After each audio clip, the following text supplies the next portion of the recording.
Hello everyone and welcome to another episode in the series of things you may have missed in The Witcher 3. This one is special, I suppose, because today marks the 7th anniversary of the game. And since a lot of people have already finished it, I thought I should give you a few curious details about the different endings of The Witcher 3. Needless to say, this video will be full of spoilers, so if you're concerned about that sort of thing, be warned. And also, allow me to plug my Witcher Details playlist. It has over 100 videos which you may wish to check out, including one about the 3 endings potentially being one and the same ending, which is a curious theory, but I will not be getting into it now. Alright, without any further lollygagging, let's get to the point. At number 1, I have a couple of small things about the Dwarves from the Isle of Mists. You probably know that you can meet them during the ending where Ciri becomes a Witcher. They can be found right between the Inn of White Orchard and the Nilfgaardian garrison. So as long as you don't fast travel, you will most likely see them. They've come for us! Hide! However, one funny thing that may have escaped you is that if you take their side, you can actually follow them and observe as they attempt to dig out the nearby Place of Power. Place of Power. Should draw from it. They just whip out their shovels and start digging on all sides of it. Probably trying to sell that to Gaunter O'Dimm as well. And speaking of that, there's another thing that some people may not have noticed. Depending on who wins the war during this ending, the Dwarves will be pursued by different people. Witch hunters if Radovid wins, Nilfgaardian soldiers if Emhyr is winning, and regular Redanian soldiers if Dijkstra is taking over. Grab him! Redania! Additionally, in all 3 cases, a different important person is possessing the golden chalice, which the Dwarves stole and then sold to Gaunter O'Dimm. There's an important eternal fire priest in Radovid's case, after they stole the Reverend McKellis' golden chalice. the new local lord in Nilfgaard's case, They stole Lord Dagborg's golden chalice. Dagborg. and a local commandant in Dijkstra's case. I don't have time for your games.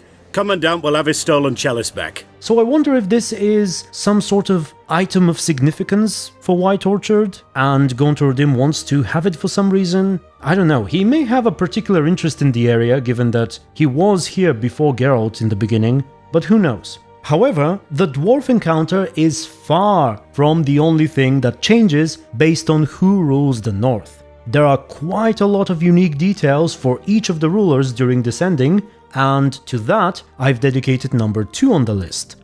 Okay, where do we begin? I suppose we'll start with the big one, Tomira. She's doing quite well, minding her own business during this ending, if Nilfgaard or Dijkstra wins the war. But if Radovid rules the north, you can find her tied to a stake, about to be burned by the witch hunters. Her house is destroyed as well. Permit not the witch to lead her unholy life. Burn all filth away with the fire most hallowed. Shut it, witch! Avenge your comrade! Unbind me, quick!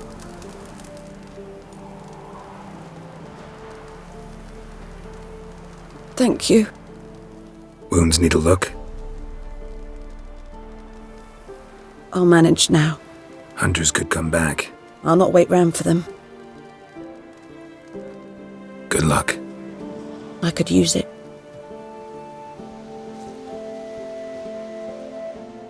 And just for the record, during the Empress ending, which takes place several months later, Tomira is not home at all. But back to the Witcher ending. If Emhyr wins, you can see Nilfgaardian soldiers all over White Orchard. The new lord, Dagborg, is about to assume power. Bow before your new lord. And protector. The noble Lord Dagborg assumes these lands to rule with grace and justice. Debts, burdens, and encumbrances owed to any other are hereby waived. Stay here forever. It means you must pay taxes to the noble Lord Dagborg now. This Lord Dagborg, who is he? Some relation of the noble we had before. How am I to know?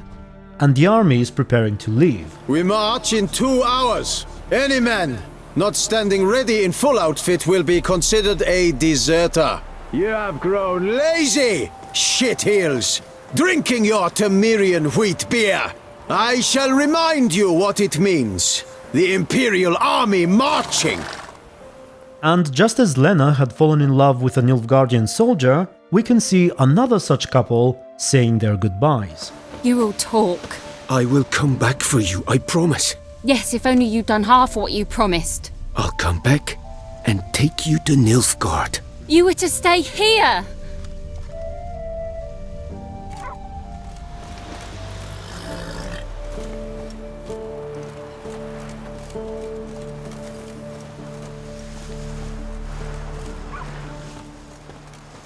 Mariella, will you wait for me? I will. Now if Radovid wins, we have a small quest here that isn't available in the other scenarios. Hold up, sir! I beg ye! What's the problem? Soldiers bound them. There, in the hut. Bound who? They've got me dad and Uncle Bogart and Klimko. Help me! Books say you hide unholy books. In the name of the king. I don't even know how to read. We shall see. I swear by all the gods that... Ha! Blasphemy! Been some time since we've had someone pulled behind the horses. Mercy! You can either let the locals die or help them escape. Let's end this. Additionally, and this has got to be my favorite detail in this section, there is another small event exclusive to Radovid and Dijkstra's versions, and there is a crucial difference between them. We have one of the locals telling the Redanians that his neighbor is a Nilfgaardian sympathizer, or something along those lines. I knew him right away to be Nilfgaardians. Spies, I mean. He's hid him a week now. You sure? Oh, aye. Scaro's always been a fox. Ploughed up my furrow once, the thief. I'll show him to you. Show you his home. Come on! And then he leads them right to him. Now the key difference is that if Dijkstra is in charge, the soldiers simply take the peasants into custody. Over here, sir! That's him! You lost your mind? They say you harbour Nilfgaard spies in your home. Me? Never! Did he say that? Come with us. You bastard! Take him! But if Radovid wins, they straight up kill them. First they shoot the supposed sympathizer. Did he say that? Come with us. You bastard! Take him. Mercy, sir. Enough.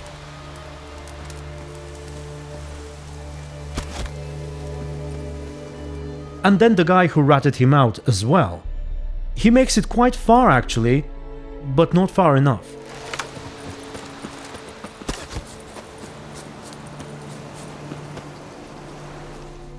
And then, again, only if Radovid rules, they actually burn down their homes as well. And I love it. It's such a wonderful detail in my opinion, and it's so easy to miss. And there is more too. The Redanians are generally less reckless and more orderly under Dijkstra. We see them questioning the locals, one by one, writing down their statements. I know what I saw. She spent the whole winter cavorting with them Nilfgaardians. Cyril saw it too. Go on, tell them, Cyril. Did she worship Nilfgaardian idols? Their deities? How would I know? I'm a decent woman. She ought to tell you herself. She will if you poke her with hot irons. My brother-in-law's hiding Nilfgaardian spies. Just don't tell my sister I told you, right? Sister's clearly involved. We'll take her in too. Instead of killing them, as we saw, or threatening them with the stake and the eternal fire, Witches, false healers, charm merchants and filthy non-humans are hereby deemed outlaws. All who provide shelter to, or otherwise abet, their like shall be tried and executed by the will of the Holy Tribunal of the Eternal Fire. Meaning they'll be burning witches. Why are they going to find witches round here? Oh, don't you worry. They will. So even though we see Redanians in White Orchard in both of these cases, there are some notable differences. And ultimately, there is a sense that the place is doing better under Nilfgaard and Dijkstra. Feel free to tell me which one you prefer and why. I personally got the ending where Nilfgaard wins on my first playthrough, but Dijkstra may be a good option for the north as well. Okay, next up, at number 3, I think, we're moving to the Empress ending. One small thing you may have missed here in the very beginning is that there is unique dialogue with Dandelion if you haven't done the quest with Priscilla. Normally it goes like this. No need for the Count to get riled. Rather, you told us how your beloved is. Recovered, mostly. Even started singing again. Her voice is a little lower pitched, gravelly. Actually, sounds a little better. Thanks for helping back then, Geralt. Meant a lot. Really. What are friends for? But if you skipped it, it changes to this. No need for the Count to get riled. Rather, you told us how your beloved is. She's recovered. Back to full health physically, mentally, almost. Recovered? What did I miss? Ah. Right. Ended up not hearing about it? She was attacked around the time you were in Novigrad. Bugger hurt her something awful. But, as I said, she's getting better. Even started performing again. Thank the gods. Give her my best. Now, back when I recorded this, I remember my immediate thought being that there's got to be something interesting happening in Blood and Wine afterwards. I've already made videos about how Dandelion's visit in Corvo Bianco changes based on whether or not you've done Priscilla's quest. However, it should also change if you haven't done it, but you have at least heard about it during this ending, right? But then it hit me. If you get this ending and play Blood and Wine, you can never have Dandelion visit you in Corvo Bianco, because Ciri cannot die this way. So it's a bit of a shame, really. And speaking of Ciri, those of you who have seen my April Fool's video should know that I made fun of the fact that Geralt recognized Ciri only because she was swaying her hips like a witcher. And even though I exaggerate quite a bit in my April Fool's videos, I did genuinely think that it's a little weird, and it would have been more fitting if he had recognized her moves during combat or something, you know, maybe associating it to something they did together in the books. However, there is actually a neat little detail involving that witchery hip sway. In the very end, where Ciri gives up her sword to Geralt and walks away, leaving her old life behind to become Empress and to marry Morvran, when she does all that, she changes the way she walks. So despite not being a huge fan of this, it is actually used to make the scene deeper and more significant, you know, showing us Ciri's attempt to transition from her old life to the new one in the way she walks or something like that. Also, if you look closely, you will notice that she gives Geralt one final look before she leaves, and she seems quite upset. Also, did you know that you can make Ciri cry if you say that this is goodbye? So let me show it to you real quick, because I think most of you chose the other dialogue. We needn't say goodbye. Yeah, we do. You could come with me. No, Ciri, that's not me. You know that. I know, but I thought... You've made your decision, and I made mine long ago. War's over. I'll have plenty of work chasing monsters round forgotten villages. When do you leave? Now. So this is...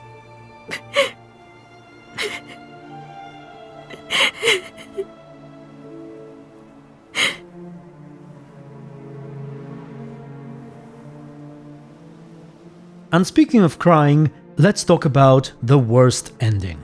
I only have one thing to show you here, a single line of dialogue in fact, which can be heard under specific circumstances, and in a way, it may be the most significant line in the entire ending.